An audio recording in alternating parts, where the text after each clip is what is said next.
and to his knowledge, the school has not issued any more bonds, the remainder of the $130 million. And then I think there's just the legal questions of what can be done. Can they issue more bonds and do renovations to the existing schools? But just, it is on our taxes. Again, it's a school district thing, not necessarily council, but definitely something I think people want to be aware of, and give feedback to the school district, if you have that on that bond issue and what was passed and what's been done so far and what hasn't been done so far. So I don't know, do you have any other feedback? I do know that what has been put on the taxes is only for the work that has been done already. It is not for any of the monies of the bond that were to go to the new high school. Those bonds have not been sold yet.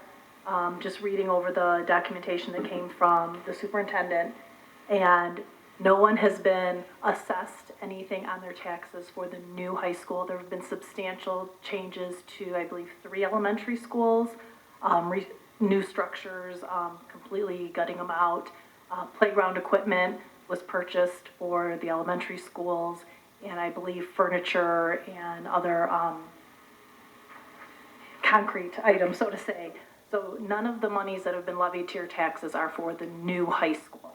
It's for what has been done already. Council. I was just wondering, you know, the superintendent said that, well, we're not going to spend that money, we're not going to sell those bonds, but a new board could, and they could use it for anything they want. Is there a way that we put an injunction as citizens to get it so they can't do it? They can't sell the bonds until they come up with a plan?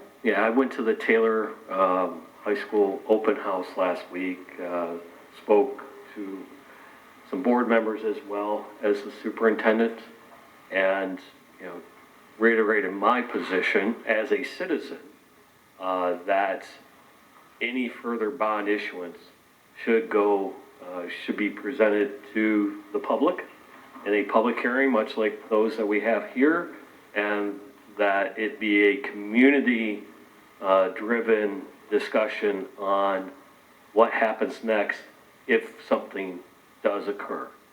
Both the superintendent and the school board member that I spoke to agreed with that approach, and the superintendent did mention that. The one school board member was not happy with the language that was put out and how it was put out, that they reserved the right to float the bonds. So there's some, you know, that the board was not consulted when that language was put out. But I would encourage, all this is why it's important, pay attention to who you elect to the board. The board ultimately elects the superintendent. But to your question about an injunction, I don't know that that's anything that we would. Through the chair, that would be a citizen-driven thing, you know, where, you know, Jason was on vacation. I went and talked to him because I'm sure many of you have saw, you know, it's all my fault, you know. You know, was, you know, part of the gig, I get it. But I share your anger and concerns, I think, as well. But I saw the same email I'm sure a lot of you have all seen that was posted, and, you know, in that email it said that they legally have to, you know, sell those bonds. I don't think that's what they were saying. They have the right if they so choose, but they don't have to sell the bonds. But if they choose, you know, if the market conditions improve, right? Interest rates aren't at 7%, they go back down to 3%. I mean, much like we do, right? You know, when we issue bonds, sometimes you look at you know, when do you hit the strike price on a bond? You'd rather have it be lower, and that certainly has changed from, I think, the time that it was approved by the people, which I think fundamentally changed the yield that those bonds would have, you know, provided, right? I mean, an interest rate for a home was 2 and 5/8 in 2020, and now it's at 7%. So just that. Right. I think the biggest debate is a lot of people, I'm just going to speak on behalf of myself. I was a big supporter of this bond. I was in favor of building a new high school, and now I'm being told that there's not going to be a new high school built. And that's what I, you know, voted yes for. So that's where I'm angry, you know, and don't necessarily, I want to see our schools improved, but I'm also very scared, what direction this can send our schools in moving forward. You know, it's, you know, I'm not going to go too much into depth in this one, you know. Councilwoman Brandano? I wondered if we could, what I read, I believe I read the same thing. What I read was that there was an opinion from an attorney that says that they can spend it on whatever going forward, and opinions are, from every attorney are different. So can we get another opinion for the citizens that says that they can't? I mean, can't we have, I mean, we're gonna go by one attorney opinion on this? I mean, Well, I don't believe that that's our responsibility. I think like a group would have to form, like I said, that would probably be a class action situation there. You know, I hope, you know, but the city of Taylor wouldn't be the leaders of that, you know. We could certainly pass a resolution, you know, stating that, you know, whatever, I'm not, I'd mentioned, you know, something along the line that, you know, citizen participation with consultation with the city of Taylor before any decision is made to move forward. Something along those lines would certainly be in order. Councilwoman. Chairman, I think what the mayor might be referencing, somewhere in the letter, it said like they couldn't undo it or something. That it didn't That's how necessarily I- say they had to that's how sell I it, read but it. that they couldn't just say, never mind, we're not doing this. So it seems like it's kind of open-ended. So I do agree. I think people need to go, you know, write their school district board members, go to the meetings.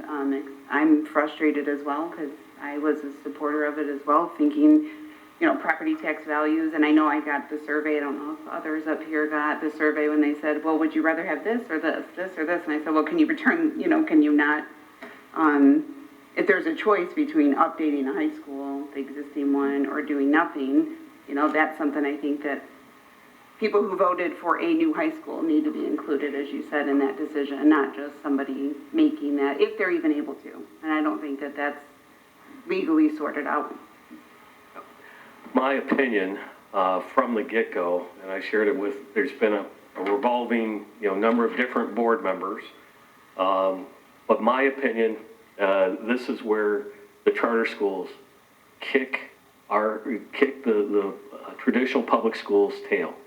They have a set design, and they just build it like McDonald's. And then they are able, you know, you can make it bigger or smaller, add wings. In the state of Michigan, in public education, every time a community builds a school, it's a one-off design. And the consultants get paid, the engineers get paid, all these folks, and it's a one-off design. Same thing with the Wayne County Jail. We saw that. And I've always said, there should be, why do we need a special design for a jail? Right? Go out to California, find one as built, then you know how much that's going to cost. And then you have it built out as built. And the same thing for high schools. And this, when I was in the legislature, I think the state of Michigan should have 3 designs for a high school, A, B, and C. That takes into account the latest and greatest safety technology, and it's a known, you know, building. You can change the facade, but there's no need that every single building needs to be unique design. There needs to be 3 middle schools and 3 elementary schools. But in terms of competition, we haven't learned, you know, on the public school side, that it shouldn't be a special design, because that, unfortunately, that's where the consultants get you, right? Is they promise the world. And I think what happened, my understanding with the school, is it became a war of attrition, right? They were going to build this, and then they said, oh, we're not going to have an auditorium. Okay, you can live without an auditorium because you've got Wayne County Community College down the street. Oh, we're not going to build it with a pool. Well, we can, you know, tear down most of the old Taylor High School, Truman High School, and leave the pool. And then they got to the part of, well, you can't open a school without having, you know, enough space for the kids. So it became, I mean, part of this is, and we've seen it in the city. I mean, we saw it with the TSX. The people that made the recommendation on that were then the people that turned around and that we're the operators, and then we were losing money every single year. So I understand, you know, the various members' comment, but this is open business, so I'm speaking my mind on it, because, yeah, I think we're all, I think I'm the only one that has a kid in that high school right now, and I was hoping she would graduate from the new high school. Councilwoman. I just think no matter what, if you vote for a bond for a certain thing, and you're not doing that certain thing, it should not, the money should not be able to be spent on somewhere else. There's an attorney out there that says that you can, and I think that is wrong. And so something, you know, whether it's a citizens group needs to get together and put something together, it needs to happen. Because if we start doing that, then how do we know the next bond? And the next bond is gonna be what we voted for. And this was a big bond. And I was looking forward to, like, Ms. Winton said, you know, it's gonna help your value of your home, you know.